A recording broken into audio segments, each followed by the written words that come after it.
تو قرآن مجید وہ مکمل اور کامل کتاب ہے جو ظاہر اور باطن دونوں کی تطہیر کے لیے، زیب و زینت کے لیے ہمیں کھلی تعلیمات اور واضح ارشادات عطا فرماتا ہے۔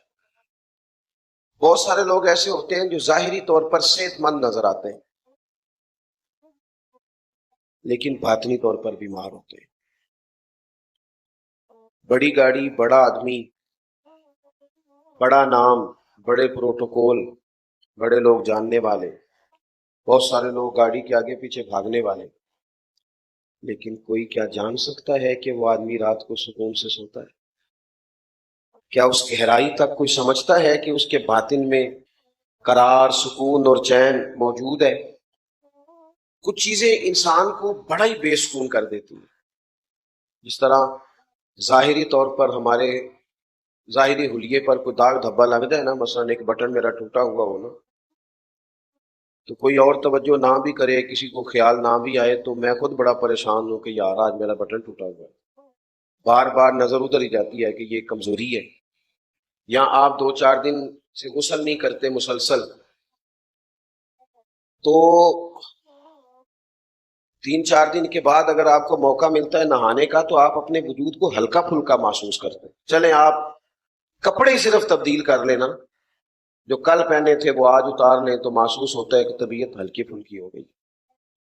انسان کا جو ظاہری حلیہ ہے، شاید اسی لیے میرے نبی پاک صلی اللہ تعالی علیہ وسلم نے فرمایا اور ہمیں سمجھایا کہ جو صفائی ہے یہ تو ایمان کا حصہ ہے۔ دیکھیں سادہ ہونا اور بات ہے، اور میلا کچیلا ہونا، کہتے ہیں جی فلانے بابا جی سادے ہیں، کیا مطلب؟ کہتے ہیں کافی دن نہاتے نہیں۔ کہتے ہیں یہ سادہ نہیں، یہ نادان ہے۔ اللہ کے محبوب کے جسم نور سے تو ہر وقت خوشبو آتی تھی۔ تو اسلام نے ہمیں ظاہری طور پر صفائی کا بھی پورا حکم ارشاد فرمایا، لیکن آپ کا ظاہری حلیہ ایک آدھ داغ دھبے کی وجہ سے بھی آپ کو پریشان کر دیتا ہے۔ یعنی سیانا بیانا بندہ مالدار ہے، اس کے گھر میں بیٹھنے کی جگہ ہے، ڈیرا بھی ہے، لنگر بھی کھلا سکتا ہے، لیکن صرف آپ نے آنے سے پہلے بتایا نہیں، دروازے پہ پہنچ کے دستک دی، جناب السلام علیکم میں آ گیا ہوں، تو وہ کیا کہتا ہے؟ کہتا ہے دسنا تو صحیح سی پہلا، میں ذرا صفائی تو کرا لیتا، میں کپڑے تو بدل لیتا۔ انسان کے ظاہری حلیے پر تھوڑی سی بھی کوئی چیز ہو تو بندہ پریشانی محسوس کرتا ہے۔ اگر ظاہر پر تھوڑی سی کوئی داغ دھبا ہو تو سکون نہیں آتا، اور اگر باطن سارا دھبوں سے بھرا ہوا ہو، حسد کا دھبا ہو، تکبر کا دھبا ہو، خیانت کا دھبا ہو، یہ بہت سارے لوگ ان آزمائشوں کا شکار ہوتے ہیں۔ دوڑ لگی ہوتی ہے کسی سے آگے نکلنے کی، تو اتنی ٹینشن اپنی نہیں لے رہے ہوتے جتنی اس کی لے رہے ہوتے ہیں کہ دیکھو اب کہاں پہنچ گیا۔ اتنا خیال اپنا نہیں رکھ رہے ہوتے جتنا سامنے والے کا۔ آپ لوگوں کی توجہ ہے میری بات پر؟ اللہ تو مہنگے مہنگے موبائل دے وے، لیکن کدی کدی موبائل تو علاوہ بھی کسی کو تکنا چاہیے۔ اسی نا مطلب دیکھو نا، موبائل جیتے توڑے نال اکثر ملاقات کری دی، ان کے سامنے آئے بیٹھے ہیں، تو آپ پھر بھی جناب وہ موبائل ہی دیکھ رہے ہیں۔ تو حضرت نے فرمایا، اور مجھے مدرسوں کے کام سے ذرا زیادہ دلچسپی ہے، اس لیے میں ایسا کوئی موقع ہو تو ذرا آنے کی کوشش کرتا ہوں، اس لیے کہ یہ چیز اصل ہے، یہ چیز بنیاد ہے۔ آپ تھوڑا موقع دیں، میں نے باتیں زیادہ نہیں کرنی، بڑی جلدی بات کو سمیٹ دوں گا۔ فرمایا باطن پر جو دھبے ہوتے ہیں وہ پھر بندے کو بے قرار کرتے ہیں، بے چین کرتے ہیں۔ ادھر ادھر دیکھ کے جب بندہ اپنے معاملات ترتیب دیتا ہے نا کہ فلانا آگے گزر گیا، میں پیچھے رہ گیا، فلانے کی شہرت زیادہ ہوگی، اب یہ چیز بے سکون کرتی ہے۔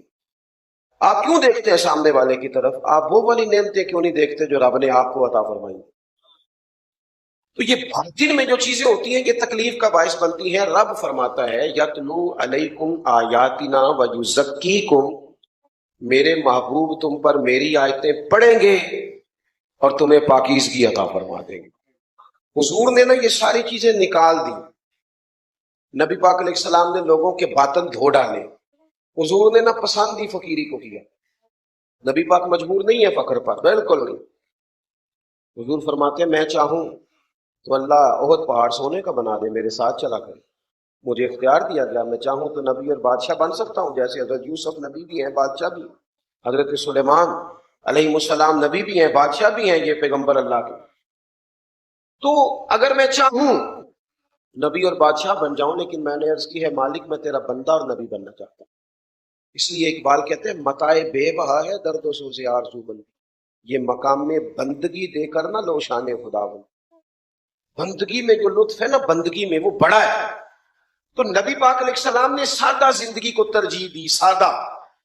ایک ہوتا ہے غریبی فقیری میں فقیری کرنا، وہ آسان کام ہے، یہ پیسے کوئی نہیں تو سادی روٹی کھانا یہ آسان ہے، مطلب بدلہ نہیں لے سکتا تو معاف کر دیا تو یہ تو آسان ہے، فقیری میں فقیری آسان ہے۔ لیکن میرے نبی پاک نے جو فقیری کی ہے وہ فقیری میں فقیری نہیں کی، حضور نے بادشاہی میں فقیری کی ہے، یعنی ہر چیز موجود ہے پھر بھی فقر کیا ہے، بادشاہی میں فقیری، یہ کمال ہے۔ تو ایک تو تزکیہ، پھر فرمایا وَيُعَلِّمُكُمُ الْكِتَابَ وَالْحِکْمَةَ، محبوب تمہیں کتاب سکھاتے ہیں اور حکمت سکھاتے ہیں۔ حضور معلم بن کے آئے ہیں، نبی پاک نے کتاب سکھائی ہے۔ آج کل ہمارے ہاں یہ ہوتا ہے کہ ایک کونے میں کو بابا جی بٹھا دیے جائیں نا، جبے شبے پہن کے 6-7 تسبیح ان کے گلے میں ڈال دو، چلو اچھے نیک لوگ ہیں الحمدللہ، تو تسبیح چلا رہے ہوں، ایک کونے میں وہ بیٹھے ہیں اور ایک طرف ایک عالم دین بیٹھے ہوں قرآن پاک کا درس دینے کے، لوگ کی زیادہ ادھر جانے رہے جدھر بابے ہوئی بیٹھے انتظام کرا لیں گے، بابا جی کو نظر کرم کرو، ادھر ہی جاتے ہیں نا زیادہ لوگ۔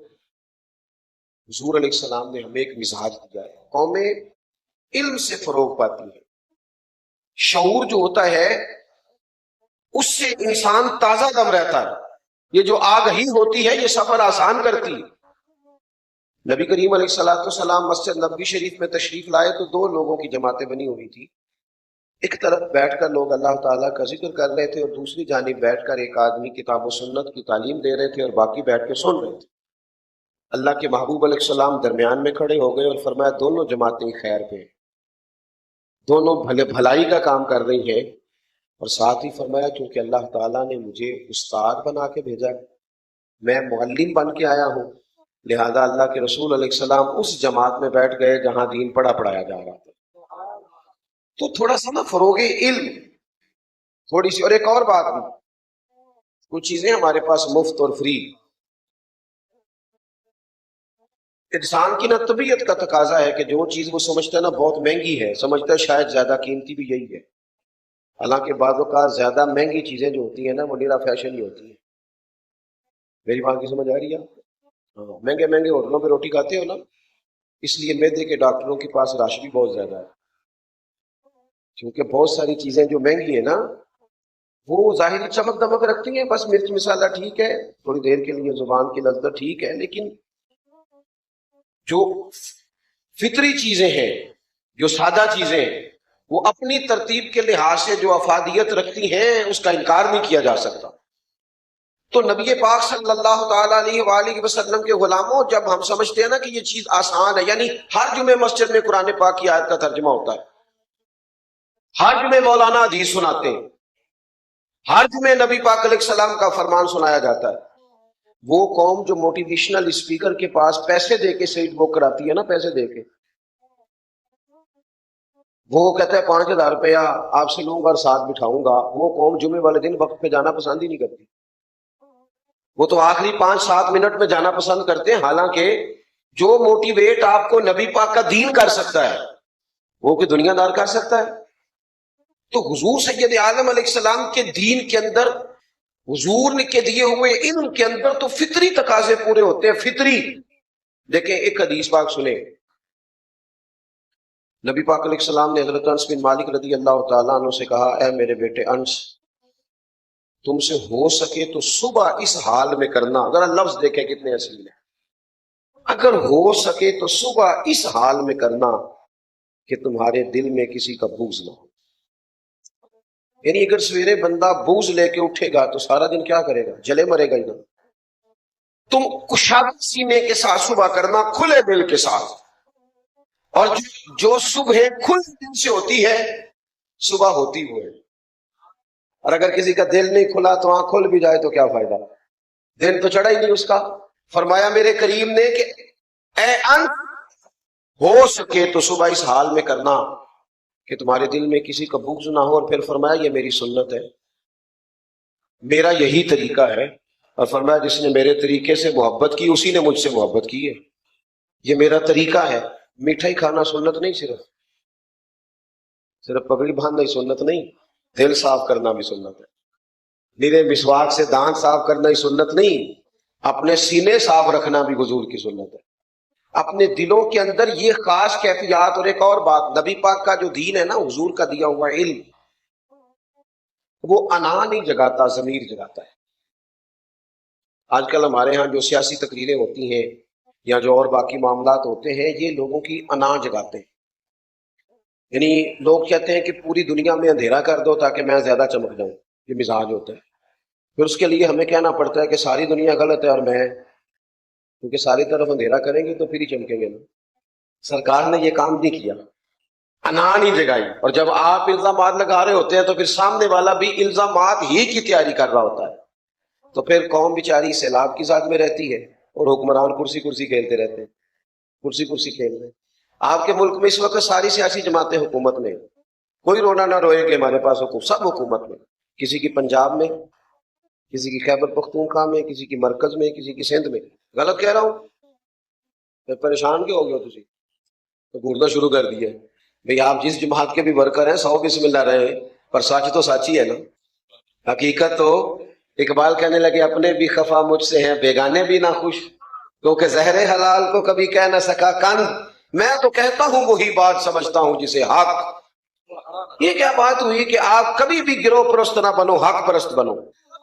جو بات اپنوں میں غلط ہے وہ غلط ہے، اور جو کسی غیر میں ٹھیک ہے وہ ٹھیک ہے۔ حق پرست بنے، گروہ پرست کبھی بھی نہ بنے۔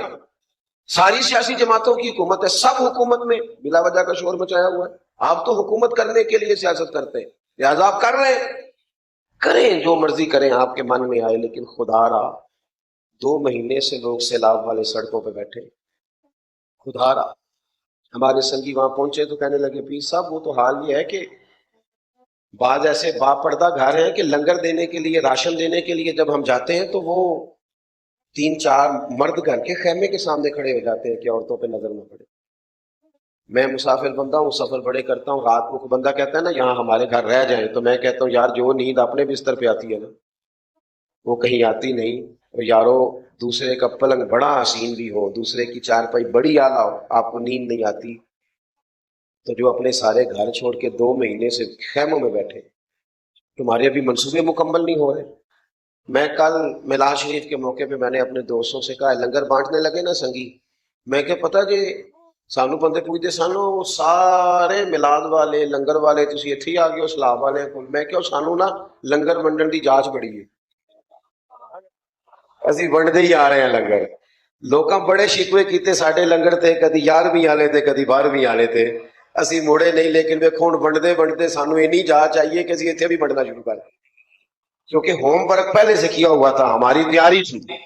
ہم وہاں گئے ہوئے تھے تو بعض اوقات بھوک جب زیادہ لگتی ہے تو پھر بندے کو آداب بھی بھول جاتے ہیں، تو وہ لوگ خود بھی دوڑ کے آتے تھے کہ دے دو دے دو دے دو، بھاگتے تھے۔ بعض لوگ اس کی شکایتیں بھی کرتے تھے، میں کہتا ہوں یہ شکایت والا ٹائم ہے، تم سونا لے کے آئے ہو جو چھیننے آ رہے، تم اس بھوک کی کا مظاہرہ کرو کہ آٹے کا تھیلا لینے کے لیے لوگ تمہارے لائنوں میں لگے ہوئے ہیں۔ اس سے زیادہ بھی کوئی تکلیف کی بات ہوتی ہے؟ بھوک زیادہ لگ جائے تو کئی دفعہ کپڑے سارے بھر جاتے ہیں، زیادہ بھوک جو لگی ہوئی ہوتی ہے۔ وہ کھانا لنگر بانٹنے لگے ایک جگہ پہ تو وہ نا جناب بھگدڑ ہو گئی، شور ہو گیا، تو کیونکہ ہمیں عادت ہوتی ہے کچھ چیزوں کی، تو ہمارے ایک سنگی کہنے لگے نعرہ تکبیر، نعرہ رسالت۔ وہ جب 2-3 دفعہ نعرے لگائے تو اب بندے ذرا تھوڑے سے چپ کر گئے، تو کہنے لگے اب نعرہ لگانے کا فائدہ یہ ہوتا ہے کہ نعرے کے فوراً بعد سناٹا ہو جاتا ہے، نعرے کے فوراً بعد سناٹا ہوا تو کہنے لگے ٹھہر جو تو لیے آتا ہے سارا۔ یہ ہمیں ہمارے بزرگوں نے ہوم ورک کرایا تھا، اس لیے جب ہمیں کلاس ورک کرنا پڑا تو کوئی مشکل پیش نہیں آئی، آسانی سے ہو گیا۔ تو علم کی بات کریں، زندگی میں سیکھیں، اور سیکھنا کبھی بند نہ کریں، ساری زندگی سیکھیں، اور چھوٹوں سے سیکھیں، بھائیوں سے سیکھیں، دوستوں سے سیکھیں۔ میرے والد اور میری والدہ دونوں اپنا نام نہیں لکھنا جانتے تھے، میں نے ان سے اتنا سیکھا ہے اتنا سیکھا ہے اتنا سیکھا ہے کہ میں اپنے دوستوں سے کہتا ہوں کہ ایک نہیں میں کئی جلدوں میں کتاب لکھ سکتا ہوں اپنے ماں باپ۔ ہاں اس لیے کہ ماں بالکل ان پڑھ بھی ہو نا، تلفظ ٹھیک بھی نہ ہو، پھر بھی رب کی بارگاہ سے بچے کے حصے کی رحمت مانگنا اسے آتی ہے۔ باپ بالکل ان پڑھ ہو، کچھ بھی نہ آتا ہو، تو اپنے پتر کے حصے کا کرم اپنے رب سے اس کا سوال کرنا اسے آتا ہے۔ تو میں جو بات آپ کی خدمت میں عرض کرنا چاہتا ہوں کہ فروغ علم حضور نے نا اپنے علم کے طور پر لوگوں کے ضمیر بیدار کیے. ضمیر آپ دیکھیں خود لوگ آ جاتے تھے. قبیلہ غامدیہ کی عورت نے آ کے کہا یا رسول اللہ صلی اللہ تعالی وسلم غلطی ہو گئی ہے, میرے پیٹ میں ناجائز بچہ ہے. کوئی پکڑ کے نہیں لایا, زبردستی نہیں منوایا. جب ضمیر جاگ جاتے پھر انسان پاک ہونا چاہتا ہے. یا رسول اللہ صلی اللہ علیہ وسلم مجھے پاک کر دے, تو حضور نے فرمایا جا بچہ پیدا ہو جائے تو آنا. اور اس کے ساتھ 2 پولیس والے نہیں بھیجے کہ اس کا خیال رکھنا بھاگ نہ جائے, کچھ بھی نہیں. وہ واپس آئی, بچہ پیدا. فرمایا اب جا اسے دودھ پلا, جب روٹی کھانے کے قابل ہو جائے تو آنا. وہ آئی اور بچے کے ہاتھ میں روٹی تھی. محبوب نے فرمایا اسے لے جاؤ, سنسار کر دو. اسے روڑے مارے گئے. اس کا جب انتقال ہوا, سنسار ہوئی وہ خاتون. اب جو اگلا مرحلہ ہے وہ سمجھنے والا ہے. محبوب نے فرمایا غسل دو, میں خود جنازہ پڑھاؤں گا. آپ لوگوں نے کہا حضور یہ تو اس طرح کی خاتون ہے. فرمایا تم نے گناہ دیکھا ہے, احساس نہیں دیکھا, اس کی ندامت نہیں دیکھی. فرمایا اس نے تو ایسی توبہ کی ہے کہ ساری امت میں بانٹ دوں تو اللہ سب کی بخشش فرما دے گا. یہ حضور کا دیا ہوا علم ہے جو لوگوں کے ضمیر کو بیدار کرتا, لوگوں کے اندر احساس پیدا ہوتا کہ ہمیں اپنا تزکیہ کرنا, پاک ہونا. کتاب و سنت کو سیکھو. اسکولوں کالجوں کی دیواروں پر انگریزوں کے قول لکھ دیے, حدیثیں ساری یاد ہو گئی ہیں طالب علموں کو, آگے ایسا نہ کچھ. اپنے بچوں کے اندر دین کا ذوق پیدا کریں. دین کا ذوق ہماری ظاہری باطنی ضرورت کو پورا کرے گا. اور یہ جو مدارس ہے, مدارس میں عرض کروں کہ کام مینج کر کے کریں. مدارس میں بڑا مضبوط کام. آپ چندہ بھی ابھی اعلان ہو گیا ماشاءاللہ مجھ سے پہلے, آپ کو تعاون بھی بھرپور کرنا چاہیے اور تعاون عملاً بھی کرنا چاہیے. خود آئیں ادارے میں دیکھیں, اچھا مشورہ دیں, وابستہ ہو ساتھ, غور کریں. کمزوریاں ہر جگہ ہوتی ہیں. جب ہم ایک دوسرے سے ملتے ہیں تو پھر ان کمزوریوں کو دور کرنے کا موقع میسر آتا ہے. یہ ادارہ جو بننے جا رہا ہے اسے جلدی بننا چاہیے. اور یہ بار بار چندوں کے اعلان ٹھیک نہیں ہوتے. آج اعلان ہو گیا ہے. اب میرا خیال ہے جتنے سارے ہم لوگ آئے ہیں نا, یہ ہم ہی کافی ہیں اگر تھوڑی توجہ کر جائے تو. اور ایک اور بات میں آپ کو عرض کروں, ہمارے اسلاف فرمایا کرتے تھے 10 لاکھ والے کی بھی بڑی برکت ہوتی ہے اور 10 والے کی بھی بڑی برکت ہوتی ہے. کئی دفعہ وہ جو 10 والا ہوتا ہے وہ بھی بڑی خیر کر جاتا ہے. پیچھے نہیں رہے, اداروں کے ساتھ منسلک ہو. آخری بات سنیں اور میں اپنی بات کو ختم کروں. دین کا جو علم ہے نا, یہ اتنا زیادہ ضروری ہے, اتنا زیادہ ضروری ہے کہ جتنا ہمارے لیے سانس لینا ضروری ہے. اگر یہ دنیا میں اس وقت جتنے لوگ اصول قاعدے ضابطے کی بات کرتے ہیں نا, یہ سارے قاعدے میرے نبی کریم علیہ السلام کے دیے ہوئے ہیں. یہ سب حضور کے دیے ہوئے ہیں. کسی نے غلام بن کے لیا ہے اور کسی نے ویسے ہی لے لیا ہے کہ چلو خیر کی بات ہے حاصل کرتا ہوں. دنیا میں خیر ساری حضور کے دم قدم سے تقسیم ہوئی. ہمیں نا تھوڑی دلچسپی پیدا کرنی ہے, کیونکہ ہمیں مفت میں ملتی ہیں روز یہ چیزیں, ہم وہ قدر نہیں کرتے. ہم نا تھوڑا زیادہ ذوق کے ساتھ, تھوڑی زیادہ توجہ. ایک بات آپ نے سنی بھی ہے, پھر بھی سنیں اسے, پھر بھی سنیں. سب کو پتہ ہے نا کہ 5:15 فجر ہوگی, پھر بھی اذان روز ہوتی ہے نا, اور ایک ہی لفظوں کے ساتھ ہوتی ہے نا. روز سنیں آپ, روز. یہ خالی سننا بھی بڑا فائدہ دیتا ہے. تو کتاب و سنت, یہ جو پرانے زمانے میں, اب تو اللہ کا فضل ہے پڑھی لکھی کی عادت بھی ہمیں نظر آتی ہے. پرانے زمانے میں جو وڈیرے ہوتے تھے نا, وہ اپنے گاؤں میں اسکول نہیں بننے دیتے تھے. وہ کہتے تھے کہ یہ انہوں نے بال پڑ گئے نا تو ساڈے یہاں مجھا پٹھے کہڑا پائے گا, لہذا پابندی لگاؤ. حالانکہ یہ بال پڑ جانا تو مجھا بھی جدید طریقے نال سنبھال دیں. میں صحیح کہہ رہا ہوں, آپ انہیں سلیقہ آ جاتا ہے کہ کس طرح فارم ہاؤس بنانا ہے, ڈیری فارم کیسے بنانا ہے, کیسے چلانا ہے. یہ ایک باقاعدہ فن ہے, یہ مرتب ہو جائیں گی چیزیں, لیکن عقل نہیں ہے نا جی. اسی طرح جو جاہل پیر ہے نا, جاہل پیر, وہ بھی اپنے آستانے پہ مدرسہ نہیں بننے دیتا. ان کو پتہ ہے کہ یہ گئے نہ پڑھ ہوتے, مینو نہ پیر کوئی نہیں بننا. لہذا وہ بھی کوشش کرتا ہے مولوی کی, دین کی, مسجد کی, مدرسے کی مخالفت کرے. انہاں مولویاں تو کی رکھیا ہے, میرے خیال تیرے کول کی رکھیا ہے جناب, تسی بھی دوستو تہاڈے کول کی رکھیا ہے. کہندے جی ساڈے حضرت صاحب نہ تقریر نہیں کرتے. میں کہ انہوں آوندی نہیں, انہوں کسی مدرسے پاؤ, انہوں آکھو 4 دیہاڑے پڑھے جی, وہ تے دعا بھی نہیں منگتے. میں کہ انہوں پتہ ہے نا ربنا آتینا بھی یاد کرنی پینی ہے, اس لیے انہیں نظر دا ہی فیض رکھیا ہے. طبیعت بھی ان تے پکے چھپوا کے رکھ لے. یہ کیا مصیبت ہے، اسے باہر آئے، اس طرح قومیں فروغ پاتی ہیں۔ علم کی طرف آپ بڑھیں، آپ آگے کا سفر۔ اور پھر میں ایک اور بات بھی شکوے کے طور پہ کرنے لگا ہوں، یہاں علامہ انفی صاحب بیٹھے ہیں، مولانا صاحب بیٹھے ہیں، باقی ماشاءاللہ حضرات ہیں، علماء ہمیشہ پیروں کی تعریف کریں گے اسٹیجوں پہ، جلسوں میں، محفلوں میں، کدے کسی پیر نو بھی آکھو کسی مولوی کی تعریف کر چھڑے، کہو اسے نہیں ہوتی۔ بڑے بڑے سیاستدانوں کے دروازوں پہ پیر چلے جاتے ہیں، اللہ ماشاءاللہ، باقی سارے کام کر لیتے ہیں، لیکن کسی عالم کے لیے دو جملے بول دینا جن کی بڑی خدمات بھی وہ گوارا نہیں کرتے۔ تو مہربانی کریں، علم کا ذوق پیدا کریں، قومیں علم سے آگے جاتی ہیں، نیرے ناروں سے نہیں۔ حضور نے کسی کو بھیجا ہے نا جب، تو معلم بنا کر ہی بھیجا ہے۔ اور حضرت مصعب ابن عمیر سے لے کر جتنے لوگ بھی سرکار نے روانہ کی، انہیں تعلیم کے لیے بھیجا، تعلیم و تعلم زندگی میں پیدا کریں۔ یہ جو شیلے بیانات اور جناب بڑی باتیں اور جو تھے آج کی ہوا ہوتے نعرے بڑے لگے، نتیجہ کیا نکلا؟ بس ٹھیک ہے، پھر اس کے بعد اس سے بھی تگڑا مولوی منگوائیں گے جو اور زیادہ نعرے لگائے، پھر اس کے بعد اس سے تگڑا منگوائیں گے۔ یہ کام نہیں ہے، کام تو یہ ہے کہ آپ نے لیا کیا، آپ سمجھے کتنا۔ تو ایک ڈائری بنائے نوجوان، اس پہ میرے محبوب کی جتنی احادیث آپ سنتے ہیں ان کو درج کریں، اور پھر اس کے مطابق اپنے آپ کو ڈھالیں۔